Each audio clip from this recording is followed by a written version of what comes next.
walang patid ang tulong ng pamahalaan sa mga apektado ng pagputok ng bulkang Bulusan sa Sorsogon. Humanga naman si DSWD Secretary Rex Gatchalian sa mabilis na pagtugon ng mga LGU.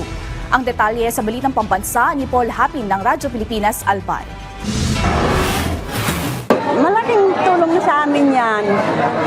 Kasi nga, yung tungkol sa hindi kami makakuha ng mga pagkain kasi mga abo, mga gulay, mga namin, puro abo. Lubos ang pasasalamat ni Nanay Lolita sa pamahalaan dahil sa natanggap nilang food packs mula sa Department of Social Welfare and Development. Apektado rin kasi ng ashfall mula sa Bulkang Bulusan ang pananim nila dito sa bayan ng Huban, Sorsogon.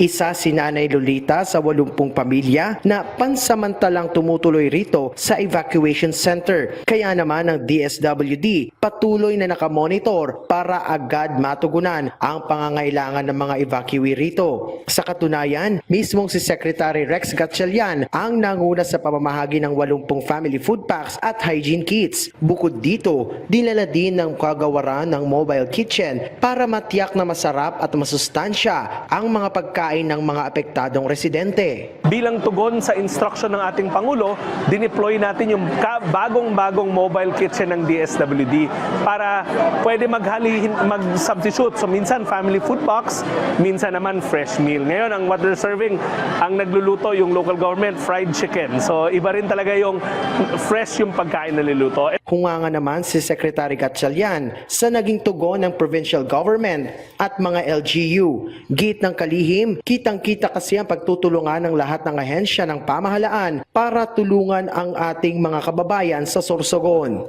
Mula sa Radyo Pilipinas Albay, Paul Hapin para sa Balitang Pambansa.